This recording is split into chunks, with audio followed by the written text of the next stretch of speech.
నిన్న తిరుపతి వాసులందరూ కూడా ఒకే అంశంపై చర్చల మీద చర్చలు చేసుకుంటున్నారు. ఏ టీ షాప్ కాడికి పోయినా, ఏ కూల్ డ్రింక్ షాప్ కాడికి పోయినా, ఎక్కడికి పోయినా కూడా ఒకే అంశం తిరుపతి కోరుకుంటున్నారు. తిరుపతి పారిశుద్ధ్యము, తిరుపతి డ్రైనేజీలు ప్రతి ఒక్కటి ఎట్లా పడితే అట్లా ఉన్నాయి. అసలు సరైన మెయింటెనెన్స్ లేక తిరుపతి వాసులందరూ ఇబ్బందులు పడతా ఒకే చర్చ, తిరుపతి అభివృద్ధి చెందాలా, తిరుపతి అభివృద్ధి చెందాలంటే పారిశుద్ధ్య కార్మికుల సంఖ్య పెంచాలా అనే చర్చని ఒక అంశంగా తీసుకునేసి అందరూ దానిపైన స్పందిస్తూ ఉంటే, నిన్నటికి నిన్న మా పార్టీ వైఎస్ఆర్సీపీ పార్టీ వ్యక్తి బాలాజీ రాయల్ అనే వ్యక్తి ఒక గ్రూపులో అతని స్పందన తిరుపతి అభివృద్ధి చెందాలా, అభివృద్ధిని ఆపితే నేను చచ్చిపోతాను, ప్రాణత్యాగంకైనా సిద్ధం అనేటువంటి ఒక పెద్ద నినాదాన్ని తీసుకొని వచ్చినటువంటి వ్యక్తి బాలాజీ రాయల్.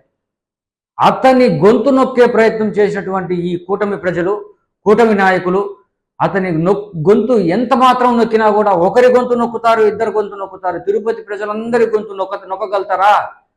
అదే ఈ కూటమి ప్రజలు తెలుసుకోవాలా, అభివృద్ధి చేయాలా. కానీ తిరుపతి